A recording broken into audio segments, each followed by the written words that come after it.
이름으로 환영하고 축복합니다. 명절 연휴 잘 보내셨나요?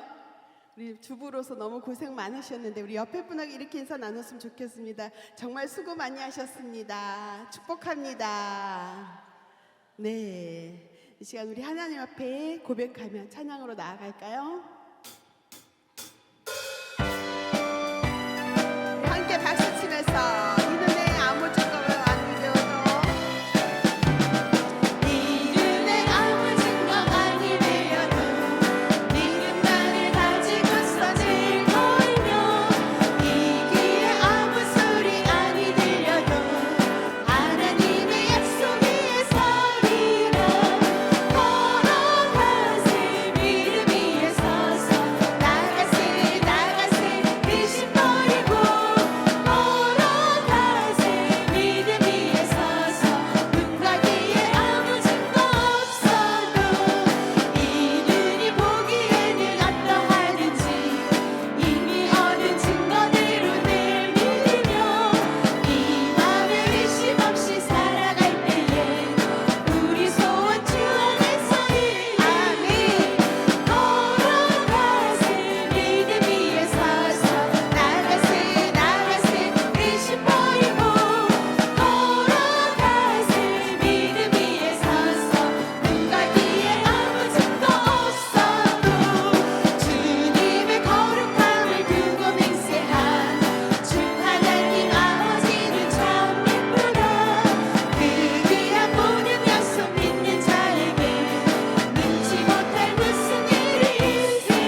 고백하며 갑시다.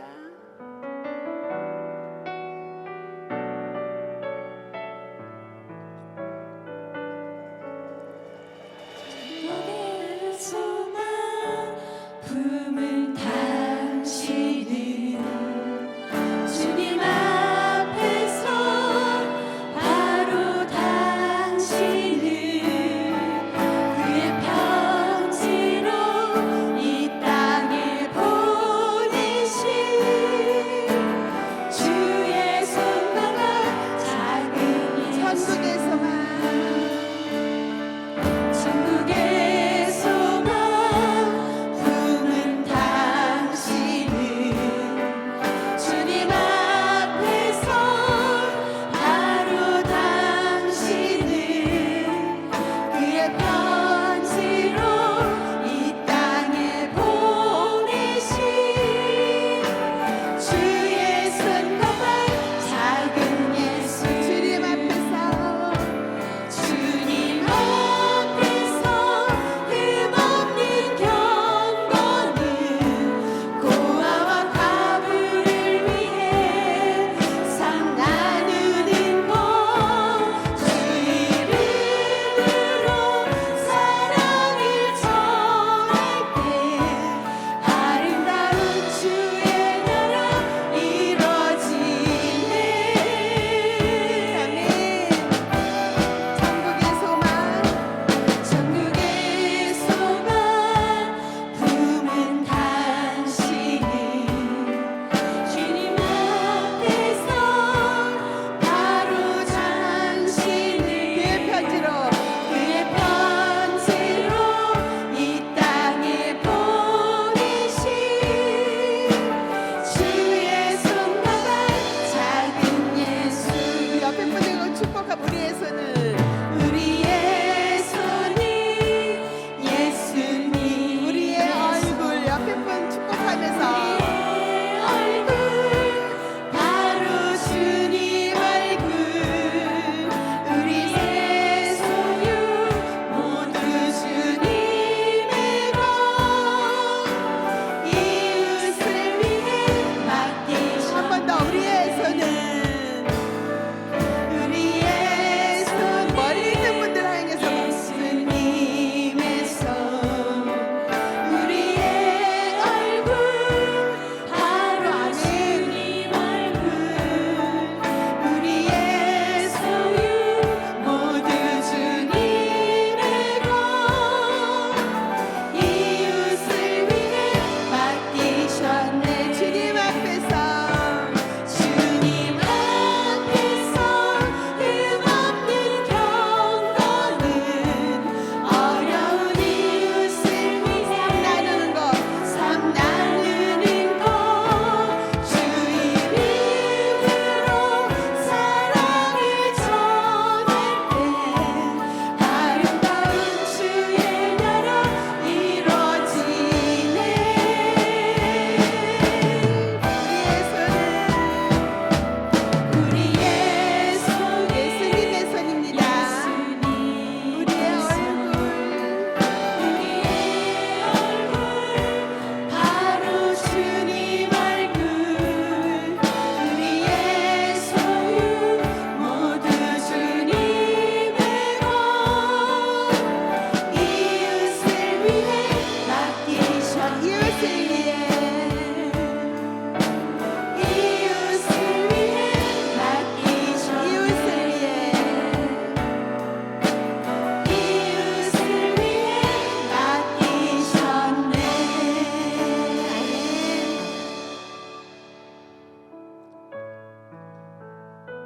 우리 하나님은 약속을 지키시는 분입니다. 믿습니까? 네, 그렇게 고백하며 나아갑시다. 하나님 한 번도 나를 하나님 한 번도 나를 실망시킨 적 없으시고 언제나 공평과 은혜로 나를 지키셨네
성도님들과 함께 주여 인도하여 주시옵소서.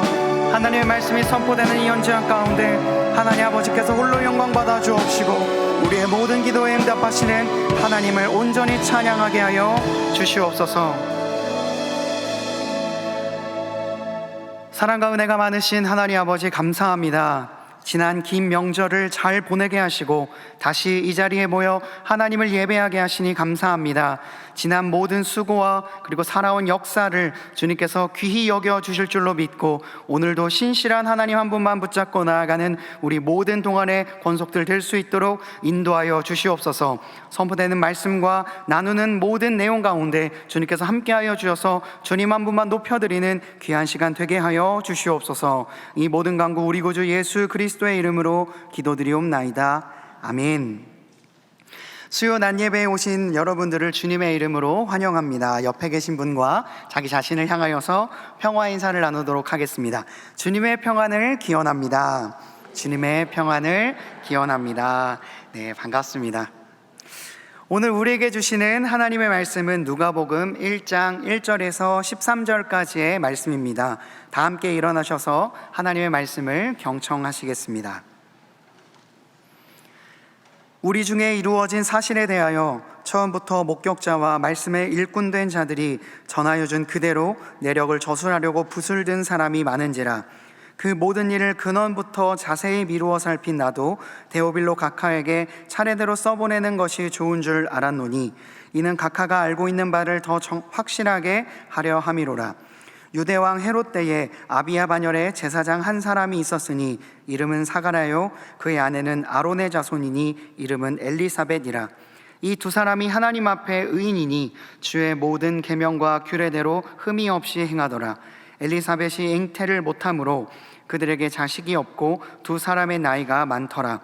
마침 사가랴가 그 반열의 차례대로 하나님 앞에서 제사장의 직무를 행할새 제사장의 전례를 따라 제비를 뽑아 주의 성전에 들어가 분향하고 모든 백성은 그 분향하는 시간에 밖에서 기도하더니 주의 사자가 그에게 나타나 향단 우편에 선지라. 사가랴가 보고 놀라며 무서워하니 천사가 그에게 이르되 사가랴여 무서워하지 말라. 너의 간구함이 들린지라. 내 아내 엘리사벳이 내게 아들을 낳아주리니 그 이름을 요한이라 하라. 이것은 하나님의 말씀입니다. 아멘. 우리 먼저 담임 목사님의 설교를 다시 한번 보도록 하겠습니다. 이번 주부터 누가복음 말씀을 강해를 하려고 합니다.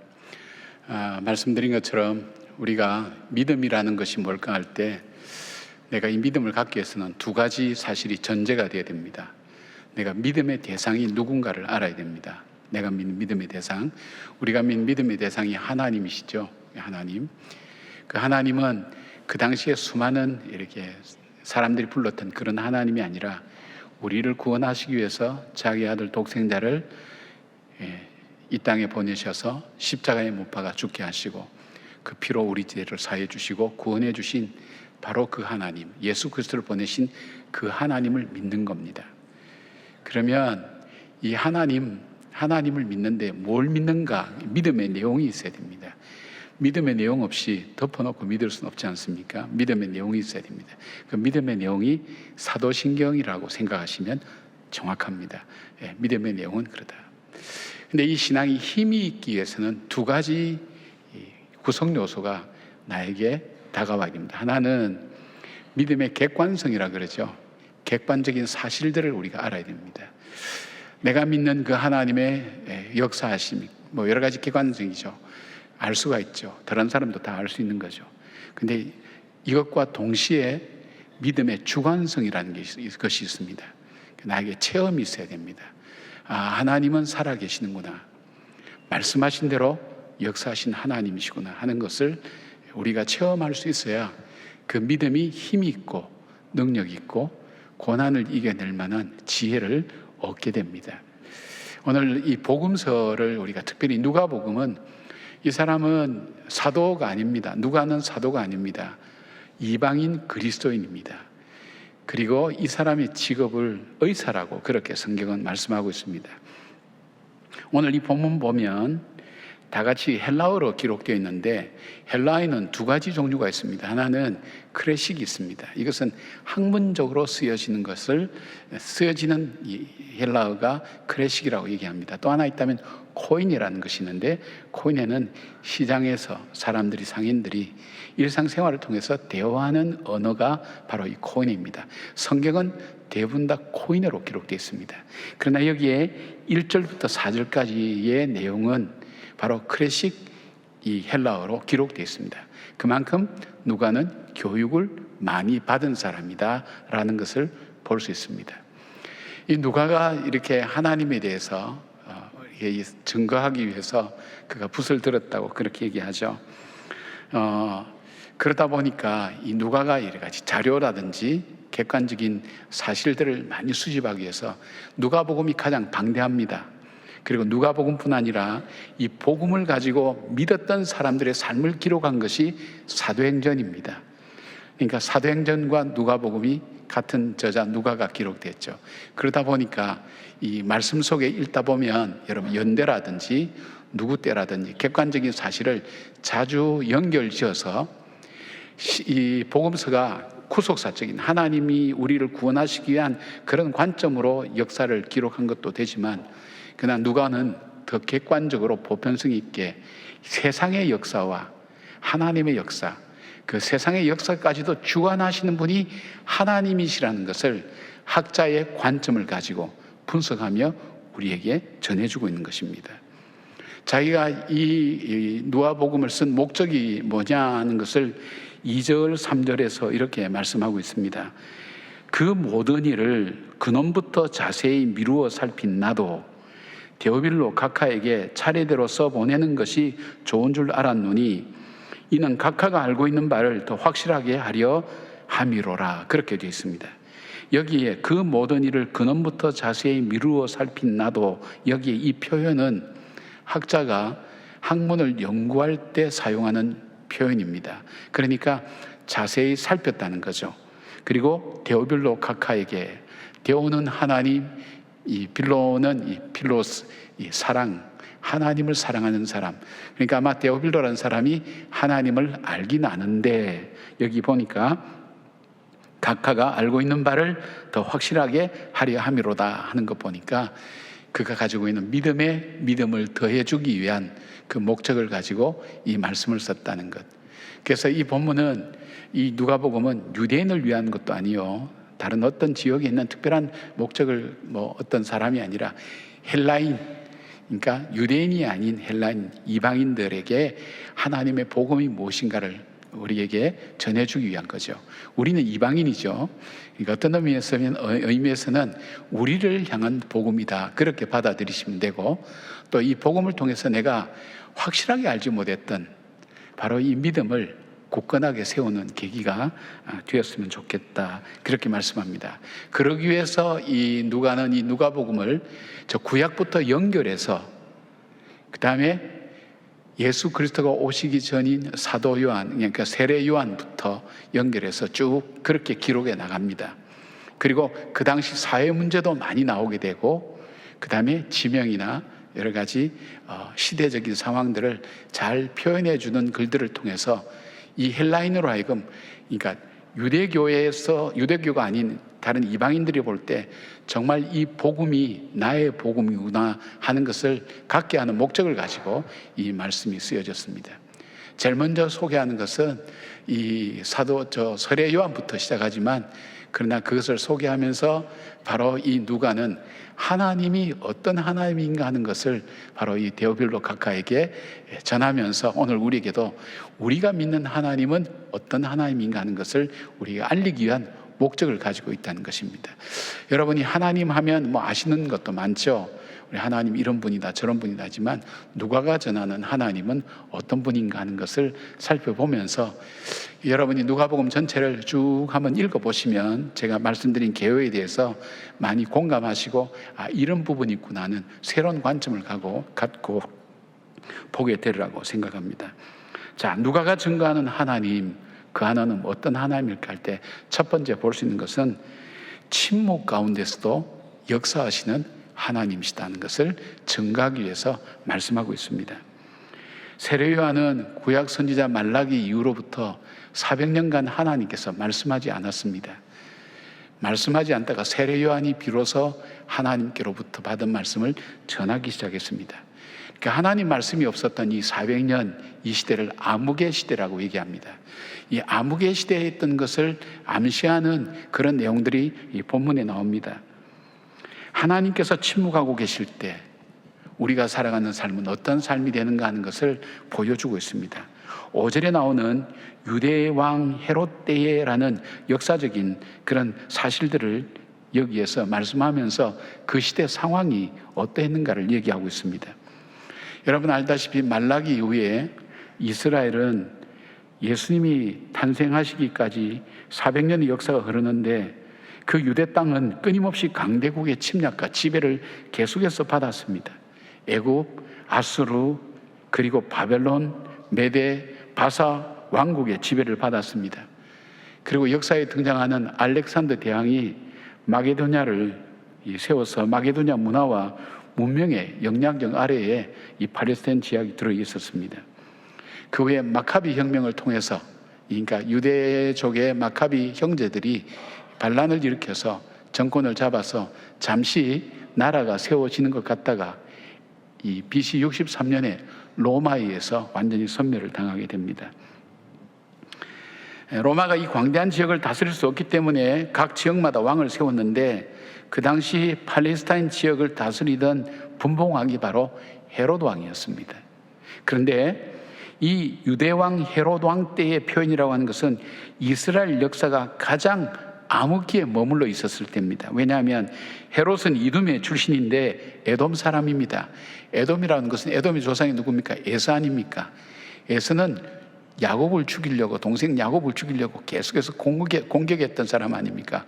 그 후손입니다. 그러니까 집요하게 이스라엘을 괴롭히는 바로 그 시대에 그렇게 볼 수가 있습니다. 그리고 헬레니즘의 영향을 받게 되고 여러 가지 혼합된 사상들이 들어오기 시작하면서 이 신앙이 흔들리기 시작하고 배교하는 일들이 많았고, 그리고 이들 속에 정말 희망과 이 기쁨이 없는 그 시대를 살고 있었다는 것을 말씀하는 것이 바로 유대왕 헤롯 때의 표현입니다. 그러니까 그 당시가 얼마나 사람들이 희망 없이 살아가고 소망 없이 살아가고 빛 없이 살아가는가 하는 것을 여기에서 잘 보여주고 있습니다. 이 세상이. 그리고 이 하나님께서 침묵하고 계신 그 상징적인 의미는 7절에 제사장 사가랴와 엘리사벳의 가정에 자식이 없고 나이는 많이 들어서 희망 없는 상태를 보여주고 있습니다. 그 시대가 어려웠지만, 그 시대가 어려운 것도 있지만 바로 하나님의 사람인 사가랴와 엘리사벳 가정에 자녀가 없어서 살아가고 있다. 근데 고대에서는 자녀가 없는 것은 미래가 없다는 것을 의미했거든요. 그러니까 하나님의 제사장의 가정에 자녀가 없으면서 미래가 없는, 개인도 미래가 없는 희망 없는 삶을 살고 있었다. 이것이 어떨 때입니까? 헤롯 왕 때, 바로 예수님이 오시기 전에 그 상황인 것을 이야기하고 있습니다. 절망적이라는 거죠. 그러니까 하나님이 침묵하고 계실 때 백성들은 태풍에 바람 부는 대로 떠돌아다니는 배처럼 방황하고 희망을 찾아볼 수 없다는 것을 말씀해 주고 있는 것입니다. 절망적인 시대였고 절망적인 삶을 사는 그런 시대였다는 것을 이야기해 줍니다. 하나님이 침묵하실 때요. 근데 왜 하나님께서 오랫동안 침묵하고 계셨는지 이유를 설명하는 것이 20절에 나옵니다.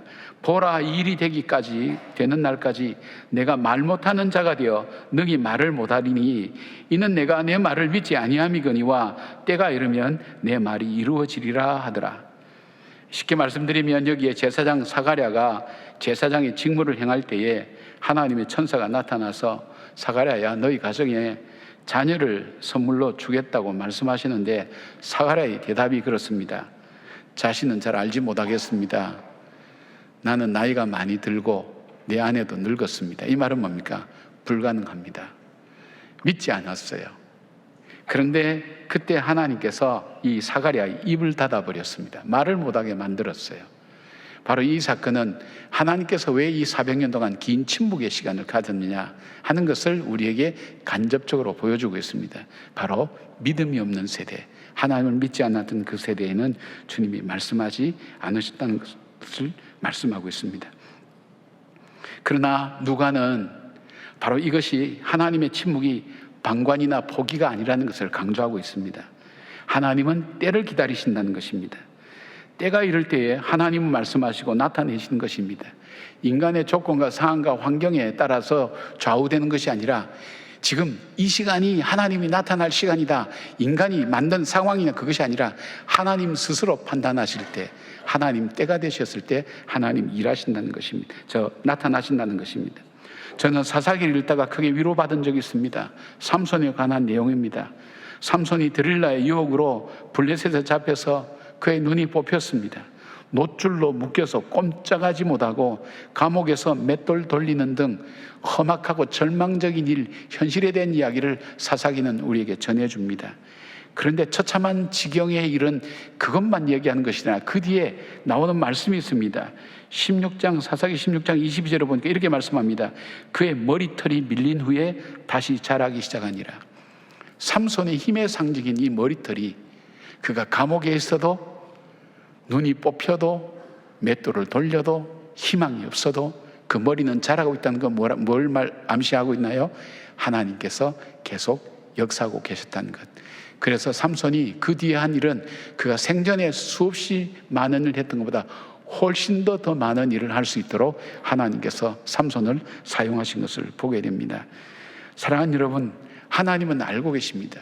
내 삶 속에 하나님이 침묵하고 계시고 참 정의가 사라지는 것 같고 내 속에 기도해도 응답도 없고 답답하고 그렇다 할지라도 낙심하지 말고, 누가가 전하는 바로 이 메시지는 캄캄하고 절망적인 세상이라고 해서 하나님이 안 계신 것도 아니라 그 하나님은 침묵하면서도 일하고 계시고 절대 우리를 포기하거나 버려두지 아니하시고 하나님이 정하신 때에 반드시 나타나서 역사하시는 그 하나님이라는 것을 바로 우리에게 증거해 주고 있습니다. 그러니까 우리에게 낙심하지 말라는 겁니다. 하나님을 기다리라는 것입니다. 낙심하지 말 것을 우리에게 전해주고 있습니다. 하나님은 침묵 가운데서도 행하시는 바로 그 하나님이시다는 것을 바로 데오빌로가커에게 전하면서 오늘 우리에게도 동일하게 말씀하고 있습니다. 자, 누가가 전하고 싶은 이 하나님은 또 두 번째 어떤 분인가? 누가가 전하고 싶은 하나님은 경건한 사람을 통해서 역사하는 분이라는 것입니다. 5절 말씀 보니까 유대왕 헤롯 때에 아비야 반열의 제사장 한 사람이 있었으니 이름은 사가랴요 그의 아내는 아론의 자손이니 이름은 엘리사벳이라. 6절 이 두 사람이 하나님 앞에 의인이니 주의 모든 계명과 규례대로 흠이 없이 행하더라. 그렇게 표현하고 있습니다. 이 부부가 하나님 앞에 의인이라 그랬습니다. 의인이라 그래서 도덕적으로 윤리적으로 의롭게 사는 것이 아니라 하나님 앞에 의인이라는 뜻은 몇 가지로 생각할 수 있는데, 하나님 앞에서 살아가는 사람, 코람데오, 하나님을 의식하고 살아가는 사람이에요.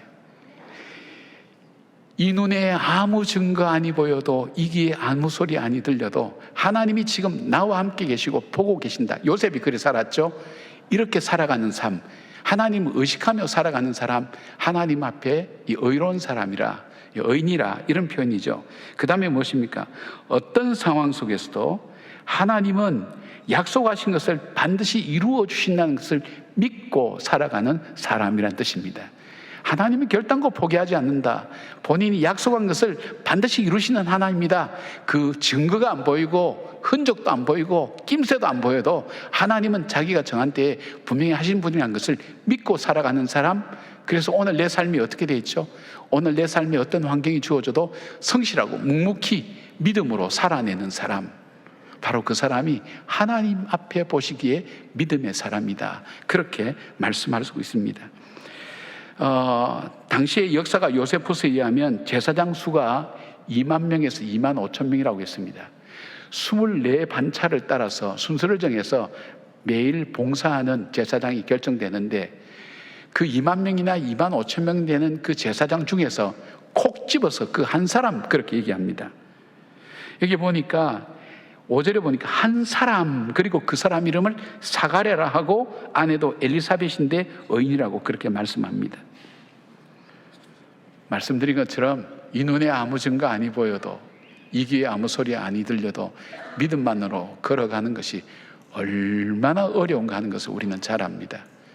그래도 엘리야는 손바닥만한 구름이라도 나타나서 할 게 있는데, 우리는 손바닥만한 구름이 아니라, 손바닥이 아니라 아무것도 나타나지 않는다는 거예요.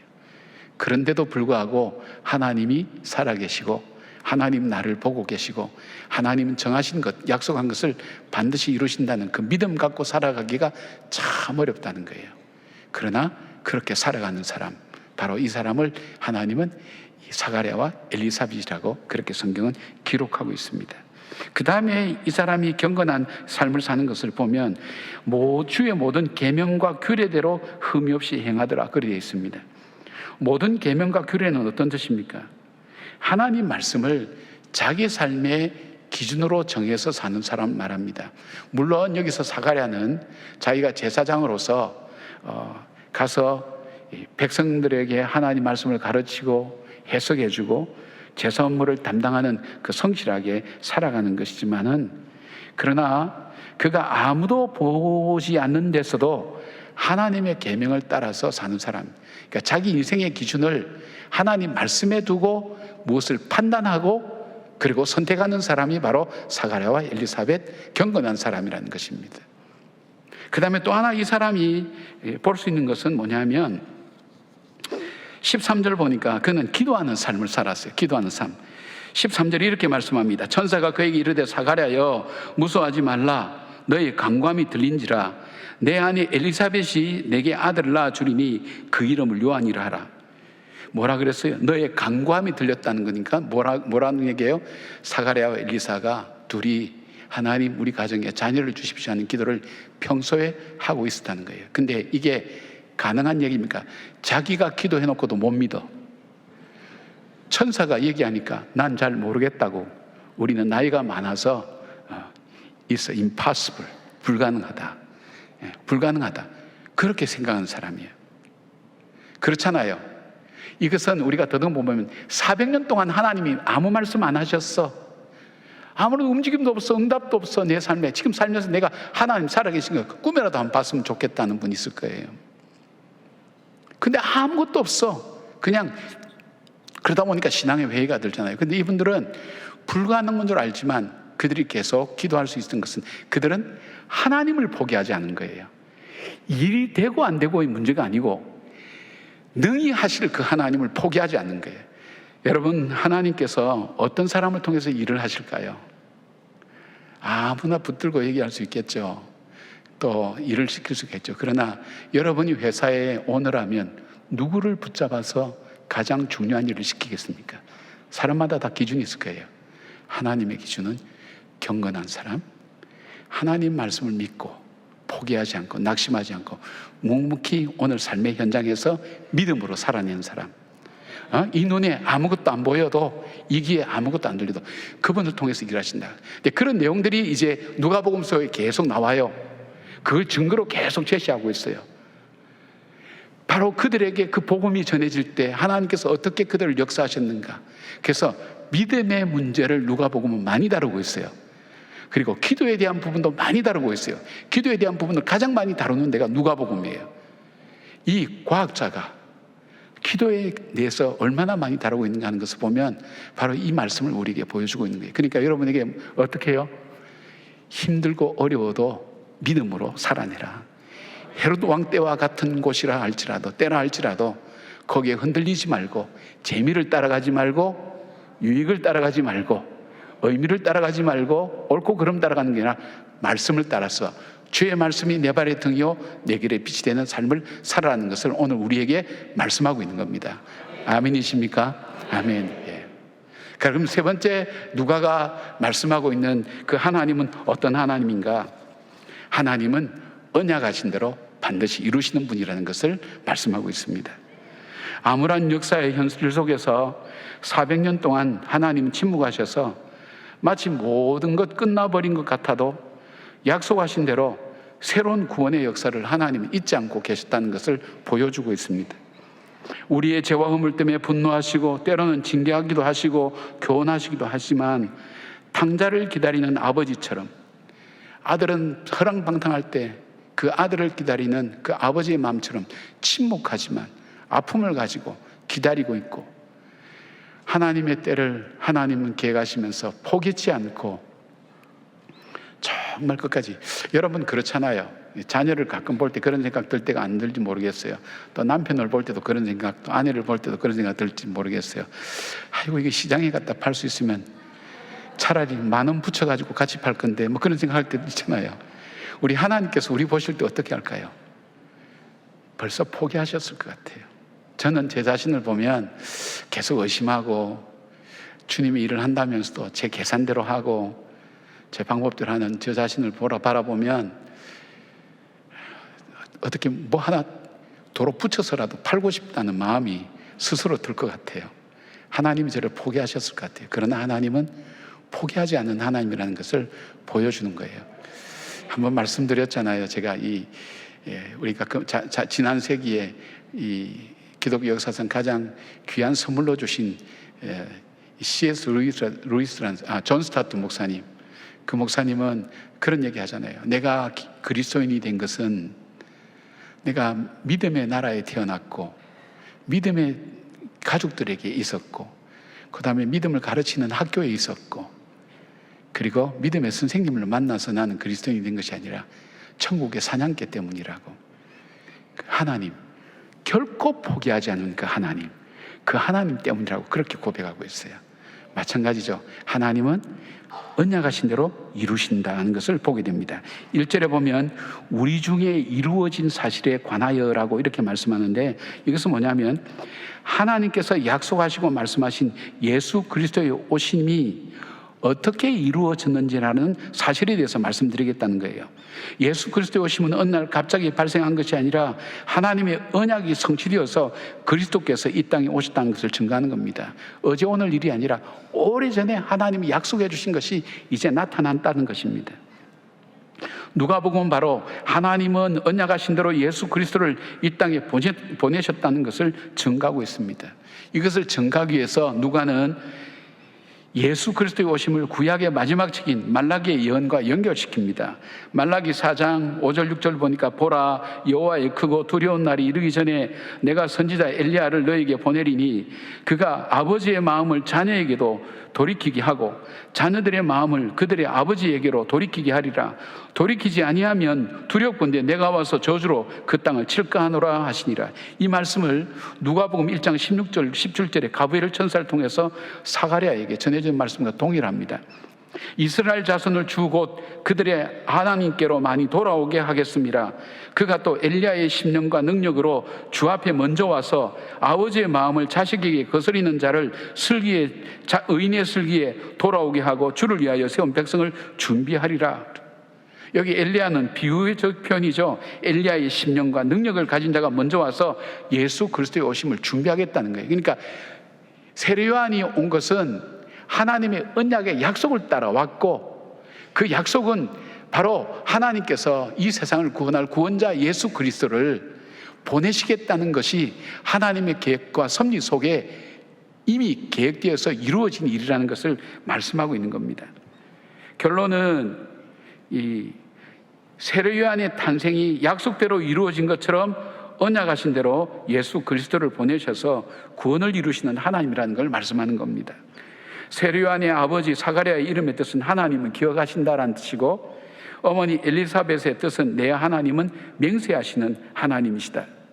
하나님을 기억하시고 맹세하는 하나님이라는 사실을 자기 이름대로 자기의 믿음을 가지고 믿는 거예요. 그 믿음 가지고 그들은 흔들림 없이 하나님께서 내게 맡겨주신 일을 굳건하게 하는 그런 사람들이라는 것입니다.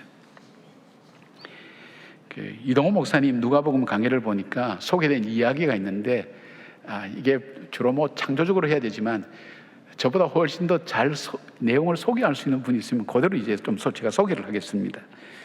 기독교 역사에서 자식을 위해 기도하고 오랜 세월을 인내한 믿음의 어머니는 성 어거스틴의 어머니 모니카일 것입니다. 모니카의 아들 어거스틴은 17 나이에 고향을 떠나 카르타고에 가서 낯선 여인과 동거를 시작했고 마니교라는 이단에 빠졌습니다. 기도와는 점점 상관없는 그런 아이로 변해가고 있었습니다. 모니카가 안타까운 마음으로 아들을 위해 기도할 때 꿈을 꾸게 되었습니다. 자신이 나무로 만든 의자 뒤에 아슬아슬하게 서서 눈물을 흘리고 있었습니다. 그때 한 청년이 다가와 왜 슬퍼하느냐고 묻습니다. 아들의 타락 때문이라고 하자 자세히 옆을 보라고 합니다. 보니까 아들이 어머니 곁에 서 있었습니다. 이 꿈을 꾸고 얼마 후 모니카가 밀라노의 주교 암브로시우스 감독을 찾아가서 아들을 어떻게 할 것인지 상담을 청하자 그의 대답은 단순했습니다. 그대로 두고 기도하세요. 눈물로 기도하는 자의 자식은 망하지 않습니다. 그 유명한 얘기가 여기서 나온 거예요. 그 후로도 그녀는 여러 해 동안 어떤 응답 없이 기다림의 시간을 보내야 했습니다. 그러니까 어거스틴이 어릴 때부터 31살 회심할 때까지 31년간을 모니카는 눈물의 기도를 드렸습니다. 어거스틴은 그의 고백록에서 이렇게 고백합니다. 하나님이여, 제가 하나님 아버지의 아들이 될 수 있었다면 그것은 전적으로 저에게 기도의 어머니를 주셨기 때문입니다. 뭘까요? 포기하지 않는 그 어머니, 주님을 닮은 그 어머니, 하나님의 때에 반드시 이루어주시는 그 하나님을 믿고 포기하지 않고 끝까지 기도했던 그 어머니의 기도, 그것이 이룰 수 있었다는 것입니다. 사랑하는 여러분, 요즘 시대가 절망의 시대죠. 미래를 보면 캄캄합니다. 근데 우리가 소망을, 이 산 소망을 가지고 살아야 될 이유가 있습니다. 나는 죽는 날이 소망이야. 편하게 살다가 편하게 죽었으면 좋겠어. 그렇게 생각하시면 많을 거예요. 근데 우리의 산 소망은 일시적인 소망도 아니고 무너질 소망도 아닙니다.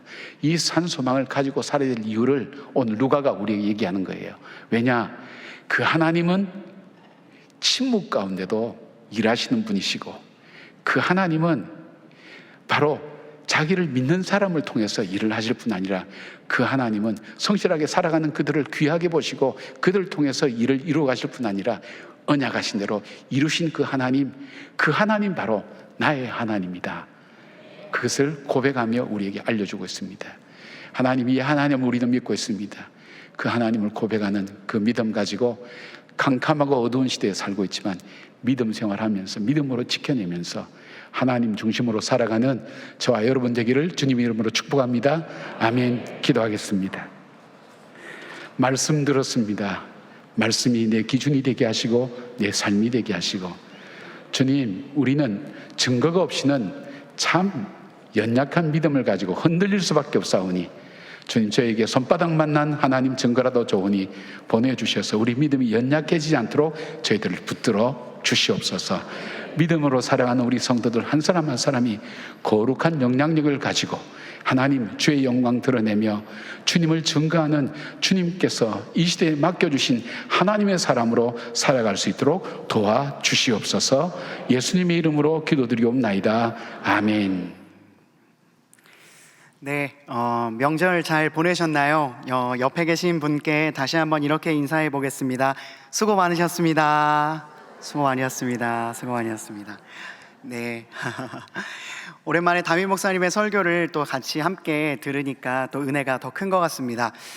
아이스 브레이크입니다. 누군가에게 마음을 담아 편지를 보냈던 적이 있으십니까? 누구에게 어떤 내용을 담아 보내셨는지요? 함께 생각해 보면 좋을 것 같은데요. 이 누가복음이 성도님들에게 보내는 편지이기 때문입니다. 저도 마음 담아서 편지를 보냈던 적이 있습니다. 예상하시겠지만 지금의 아내인 제 사모에게 보냈던, 그때 당시 여자친구였던 제 사모에게 보냈던 편지인데요. 제가 군대에 갔을 때 놀랍게도 교제를 하고 있었습니다. 그래서 기다리는 시간을 보내주셨는데 제가 그때 편지를 열심히 써서 훈련소에서 보냈던 적이 있습니다. 정말 열심히 써서 보냈습니다. 잘 지내지? 건강하지? 나는 당신을 계속해서 생각하고 있어. 이런 것들을 막 담아서 보냈죠. 근데 답장이 안 오는 거예요. 훈련소에서 답장이 안 옵니다. 한 주가 지나도 2주가 지나도 답장이 오지 않습니다. 전 생각했습니다. 끝났구나 라는 생각을 했었는데 놀랍게도 아내가 보냈던 편지는 또 놀랍게도 노란색으로 편지를 써서 한 10통이 한 번에 왔는데 제가 주소를 잘못 알려줬더라고요. 제가 있는 주소를요. 그래서 그곳으로 열통이 계속 가고 있었고 그게 한 번에 저에게 온 일이 있었습니다. 제가 그때 그 편지를 받으면서 정말 하나님께 감사하다는 기도를 얼마나 많이 보냈는지 모릅니다. 감사하게도 그 편지가 계속 그 다음부터는 잘 이어져서 지금 제 아내까지 되는 역사로 이제 만들어졌는데요.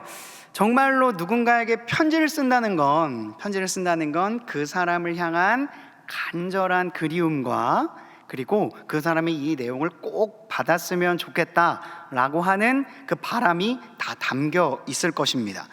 누가가 우리에게 편지를 썼다는 것, 그것은 내가 알고 있는 것, 그리고 내가 경험한 것을 우리가 있는 그대로 알기를 바라는 마음으로 이 편지를 썼겠죠. 단순히 한 사람을 향한 간절한 그리움만 담아도 그 편지가 아름다울 텐데, 우리의 영혼을 다루는 문제, 우리의 구원과 관련된 문제를 담은 이 편지는 얼마나 더 아름다울까요? 누가복음이라고 하는 이 편지는 누가가 스스로 썼듯이 이 일을 쓰려고 붓을 든 사람이 많았다고 하고 있잖아요. 이처럼 예수님을 곁에서 지켜봤던 수많은 사람들이 있었습니다. 그런데 그 중에서도 이 편지가 가장 권위 있고, 이 편지가 가장 수많은 사람들의 편지보다 아주 소상하게 예수님에 대해서 담고 있기 때문에 이 편지가 누가복음이라고 하는 이름으로 지금까지 전해진 것 아니겠습니까? 이 편지를 앞으로 계속해서 살펴보게 될 터인데, 이 누가복음의 시작인 오늘부터 잘 기억하셔서 이 안에 어떤 내용이 담겨 있는지를 생각해보는 우리 모두가 되었으면 좋겠습니다.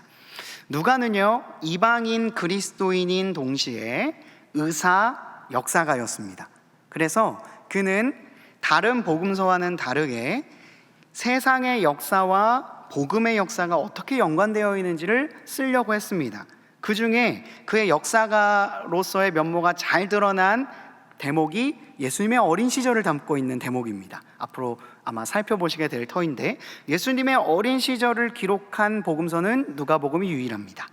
그리고 누가복음에는 그 당시에 세상을 호령했던 왕들의 이야기, 헤롯 궁에서 일어났던 이야기, 그 외에도 역사적으로 이스라엘이 어떤 상황 가운데 놓여 있는지가 아주 소상하게 기록되어 있습니다. 그래서 누가복음을 보면 이 이야기가 먼 나라의 이야기가 아니라 그 이스라엘이 현실적으로 겪고 있었던 이야기, 더 나아가서 지금 우리의 삶의 현실과 어떤 복음의 이야기가 연관되어 있는지를 함께 맞물려서 살펴볼 수 있는 복음서라고 할 수가 있겠습니다. 단순히 역사만 기록한 것이 아니라 그가 1절부터 4절까지는 클래식 헬라어를 썼다고 담임 목사님께서 말씀하셨죠. 그 클래식 헬라어는 학문 용어입니다. 이 학문 용어를 통하여서 그가 단순히 이것이 나의 공상이 아니라 하나님께서 객관적으로 이 땅 가운데 자신의 아들을 보내신 이야기임을 계속해서 증거하려고 했었습니다. 이 누가복음이 여러분들의 삶 가운데에도 동일한 이야기로 들렸으면 좋겠습니다. 그가 이 편지를 받는 대상으로 설정했던 데오빌로 각하입니다. 데오빌로 각하는 역사적인 한 왕을 의미할 수도 있겠지만 테오 플러스 필레오라고 하는 두 단어의 합성어인 것처럼 하나님 그리고 필레오 친구들, 하나님을 믿는 친구들에게 보낸 편지이기도 합니다. 그럼 그 하나님을 믿는 친구들에 누구까지 포함되겠습니까? 우리도 다 포함된다는 것이죠. 우리에게도 이 이야기가 꼭 들려줬으면 좋겠다라는 마음으로 쓴 편지임을 기억해 주셨으면 좋겠습니다. 그렇다면 담임 목사님께서 말씀을 시작하실 때에 믿음의 대상을 아는 게 중요하고 믿음의 내용을 아는 것이 중요하다라고 말씀하신 것처럼, 우리가 믿는 믿음의 대상인 하나님, 그 하나님이 이 땅 가운데 어떤 일들을 했는지에 대해서 누가복음이 기록을 하고 있는데 크게 세 가지로 기록하고 있다는 것을 말씀해 주셨습니다. 첫째, 침묵 가운데에서도 역사하시는 하나님이십니다. 말라기 이후에 400년 동안 하나님께서 말씀하시지 않으십니다. 그리고 이 말씀하시지 않은 이 침묵의 시간을 사가랴의 삶 가운데에는 어떤 일로 비유하고 계시죠? 그의 입이 막히는 이야기를 통하여서 하나님께서 침묵하시는 세상의 이미지가 어떤 것인지를 우리에게 보여주고 있죠. 이처럼 사가랴가 경험했던 침묵의 시간은 마치 이스라엘 백성이 겪었던 400년간의 침묵의 시간을 비유하는 듯합니다. 그리고 그 이유는 그가 믿지 않았기 때문이다 라고 말하고 있는 것이죠. 이스라엘 백성이 하나님을 믿지 않은 시간 동안 하나님께서는 침묵하셨습니다. 그리고 사가랴가 그 천사의 이야기를 듣고 믿지 않는 시간 동안 그의 입이 막혀지게 되었죠. 이처럼 우리의 삶 가운데에도 때로는 하나님께서 침묵하시는 것처럼 느껴지실 때가 있습니다. 이것은 우리의 잘못 때문일 수도 있고, 또한 하나님의 때를 하나님께서 기다림의 시간을 통하여서 우리를 연단하시기 위함이기도 하겠죠. 그러나 하나님께서 그냥 단순히 침묵하신다라고 끝나는 것이 아니라 하나님께서는 이 침묵을 깰 때를 반드시 우리에게 예비해 두셨다라는 것을 이 본문을 통해 알 수가 있을 것입니다. 이처럼 하나님께서는 잠깐 침묵의 시간을 가졌지만 마치 삼손의 머리카락이 그가 고난 가운데 있을 때에도 계속해서 자라났던 것처럼 이 침묵의 시간을 통해 하나님의 아들 예수 그리스도를 우리에게 보내주실 것을 예비하고 계셨다는 것을 오늘 본문을 통해 우리는 알 수가 있습니다. 이처럼 하나님은 우리에게 침묵하시지만 때로는 말씀하실 때를 반드시 예비하고 계심을 여러분들도 믿고 목원분들과 함께 나누어 보셨으면 좋겠습니다. 여러분들의 삶 가운데에 하나님께서 침묵하셨다가 그 침묵을 깨트리는 순간이 있으셨습니까? 저도 짧게 말씀드리자면 2007년부터 2015년까지 약 8년의 시간 동안 저희 가족에게는 침묵의 때가 있었습니다. 바로 아버지께서 투병을 하셨던 시간입니다. 이 시간은 저의 가족에게 너무나도 힘든 시간이었습니다. 재정적으로도 정서적으로도 믿음의 변화에 있어서도 너무나도 큰 고통의 시간이었는데, 이제 모든 시간이 다 흘러갔잖아요. 2015년까지라고 했으니까 2015년 때이 되었을 때 저희 아버지께서 신장 이식을 받으셨습니다. 그러니까 저희 아버지는 신장 투석을 8년간 하셨던 것이죠. 그 시간 동안 저희 가족이 이제 다 지나고 나서 보니까 변화의 시간이 있었더라고요. 그 사이에 제가 신학교를 2009년에 갔습니다.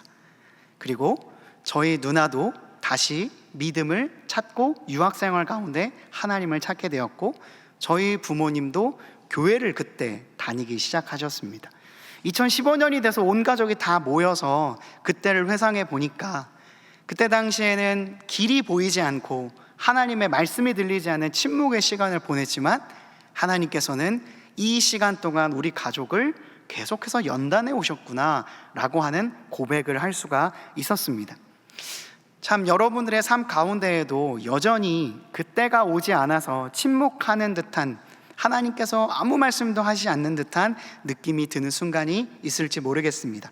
그러나 우리가 믿음으로 고백할 수 있는 것은 하나님의 때가 반드시 온다.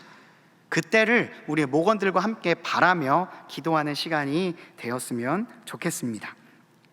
둘째로 하나님은 경건한 사람을 통하여서 역사하시는 분이십니다. 하나님께서는 그 침묵의 시간 동안 하나님의 일을 해오셨지만 사가랴 또한 그 믿음을 계속해서 유지하기 위하여서 경건의 삶을 살아왔습니다. 비록 헤롯의 지배 가운데 있었지만 그 헤롯의 지배 아래에서도 경건, 기도, 하나님의 때를 기다리는 삶을 멈추지 않았습니다. 하나님 앞에서 내가 살아가고 있다는 것을 계속해서 기억하면서 그 땅 가운데에서 내가 지켜야 할 신자로서의 직분을 계속해서 붙잡고 살아갔다는 것이지요. 세상을 움직이는 힘이 요즘에는 이익이라고 담임 목사님께서 설교 중에 말씀하셨습니다. 이익을 위해서는 누구든지 자신의 신념 또한 버릴 수 있는 세대 가운데 우리가 살아가고 있습니다. 그럼에도 불구하고 우리가 가져야 될 마음은 하나님 한 분만을 바라보는 경건일 것입니다. 그 경건을 붙잡고 나아가는 신자의 삶을 하나님께서는 귀하게 여겨두시고, 그리고 결국에는 그 세례 요한을 낳게 되는 기쁨의 때까지 우리를 인도하신다는 것을 믿고, 이 사가랴와 엘리사벳의 믿음을 우리 또한 견지하면서 나아가자 다짐하는 우리 모두가 되었으면 좋겠습니다. 이번 질문을 보면서 서로 함께 이런 내용을 나누어 보았으면 좋겠습니다. 우리의 삶의 기준이 되는 것은 무엇일까? 믿음이 되면 좋겠지만 때로는 세상의 수많은 문제 앞에서 사람을 의지하거나 혹은 물질을 의지하면서 살아갔던 것은 아닌가? 우리 또한 사가랴와 엘리사벳처럼 경건을 붙잡고 나아가는 우리 모두가 되자 우리 목원분들과 함께 나누어 보신다면 풍성한 나눔이 될 것이라고 생각이 듭니다. 마지막으로 셋째, 하나님은 언약하신 대로 이루시는 분이십니다. 하나님께서 말라기 4장 16장에서 17절에서 예언하셨던 선지자 엘리야가 다시 올 것이다 라고 했던 그 약속을 이 세례 요한의 탄생을 통하여서 약속을 성취해 주셨잖아요. 이 성취를 통하여서 이제 구약에 있었던 수많은 예언들을 성취하실 예수 그리스도가 오신다는 것 또한 우리에게 알려주셨습니다. 이처럼 하나님은 약속하신 것을 반드시 이루시는 분입니다.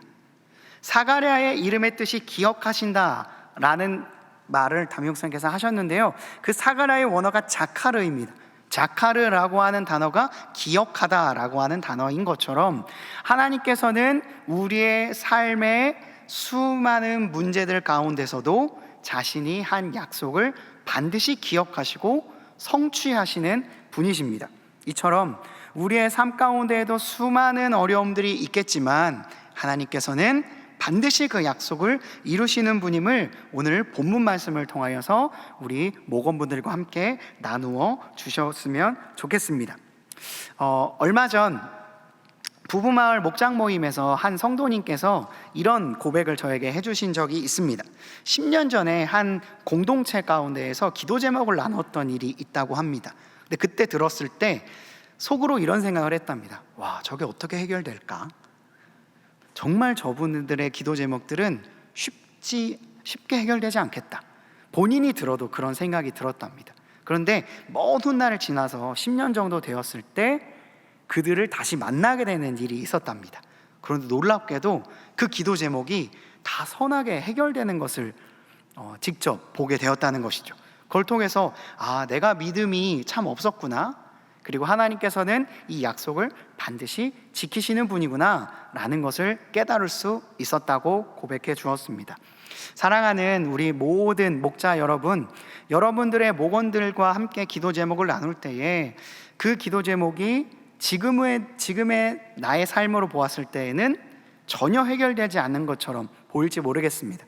그러나 이 성도님의 고백처럼, 그리고 사가랴와 엘리사벳의 이야기처럼 하나님께서는 반드시 그 약속을 이루시고 성취하신다는 사실을 굳게 믿고 믿음으로 함께 고백하는 모든 동안의 성도님들이 되셨으면 좋겠습니다.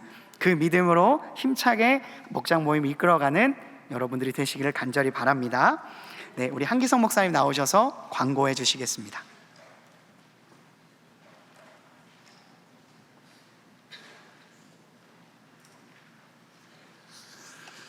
네, 우리 앞뒤 좌우에 계신 분들하고 인사 한 번 더 하겠습니다. 오늘은 보니 더 반갑습니다.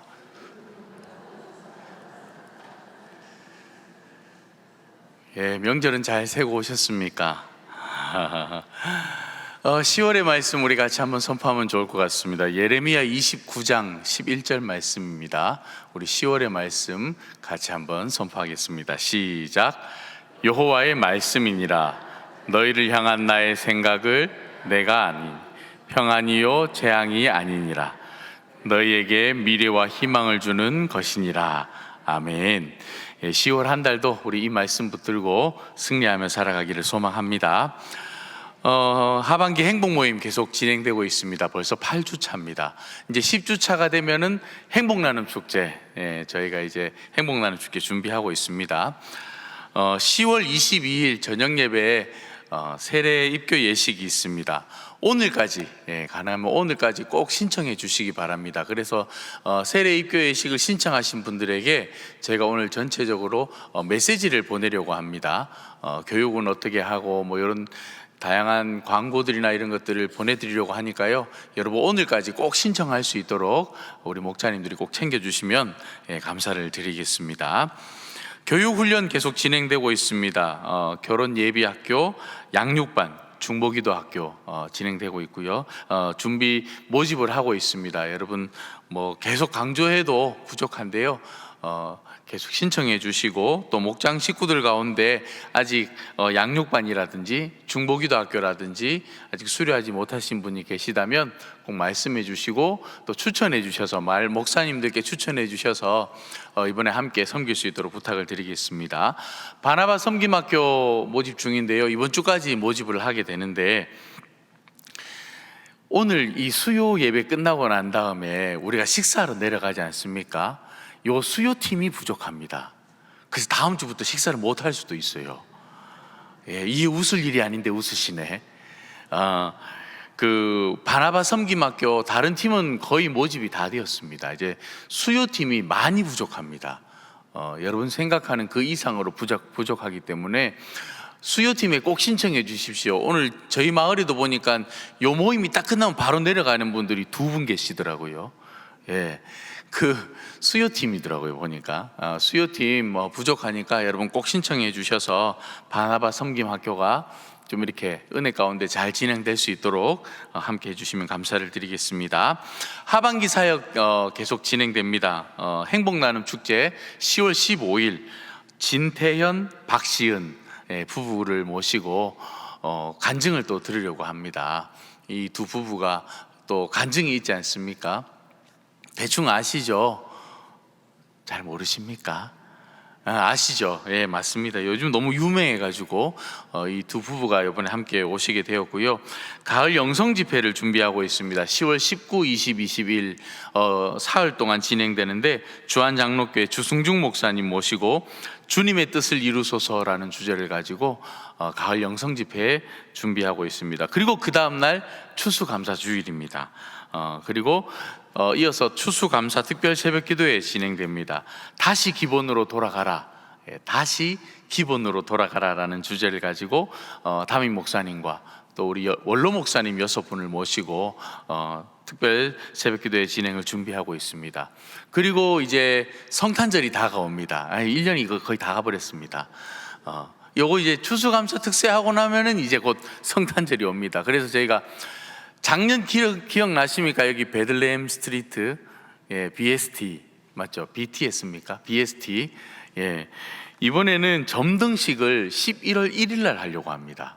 빨리 진행하려고 합니다. 그래서 지금 이제 곧 이제 준비를 하게 되는데요. 11월 1일 성탄절 점등식도 준비되고 있고, 성탄 행사도 24일 날 준비하고 있고, 특별 예배도 준비하고 있습니다. 여러분 위해서 기도해 주시면 감사를 드리겠습니다. 비전 트립, 우리 청소년 비전 트립 모집을 하고 있습니다. 우리가 매주일 첫째 주일, 지난 주일 날 비전 헌금을 하나님께 드렸었는데요. 우리 비전 헌금으로 우리 비전 트립을 이번에 떠나려고 합니다. 특별히 이번에는 중학생들입니다. 중학생들 비전 트립, 베트남, 캄보디아, 라오스 이 3개 나라 비전 트립을 우리 중등부 중학생들이 준비를 하고 있으니까요. 여러분 마을에서 우리 중학생들이 있는 목원들 꼭 챙겨주시고 함께 신청하셔서 좋은 시간 되었으면 좋겠습니다. 10월 13일 권사회 연합 수련회가 있습니다. 우리 권사 연합 수련회가 있으니까 여러분 한 분도 빠지지 마시고 권사님들은 다 참석해 주시면 감사를 드리겠습니다. 그리고 오늘 12시 40분에 소예배 2실에서 한영원 전도대 모임이 있습니다. 오늘 또 전도에 또 열정을 불태웠으면 좋겠습니다. 목장 지도자 위로에 지난번에 말씀을 드렸는데요. 지난주 말씀을 드렸는데 10월의 마지막 날 10월 31일 날 7시에 출발하려고 준비를 하고 있습니다. 강원도 성지와 또 명소도 관광을 하려고 합니다. 여러분 목자들에게 어떻게 하면 좀 더 위로가 될까 고민하면서 준비를 하고 있으니까요. 혹시 여러분 여기 한번 갔으면 좋겠어요. 목사님 우리가 이거는 꼭 먹어봐야 됩니다. 이거는 강원도에 가면은 반드시 이거는 먹어봐야 됩니다 라고 추천하시면 제가 꼭 갈 수 있도록 하겠습니다. 그 마을 목사님들께 여러분들을 위한 위로이니까 여러분들이 원하는 대로 하려고 하니까요, 마을 목사님들께 꼭 말씀해 주시면 감사를 드리겠습니다. 마을별로 모임 갖도록 하겠습니다. 수고하셨습니다.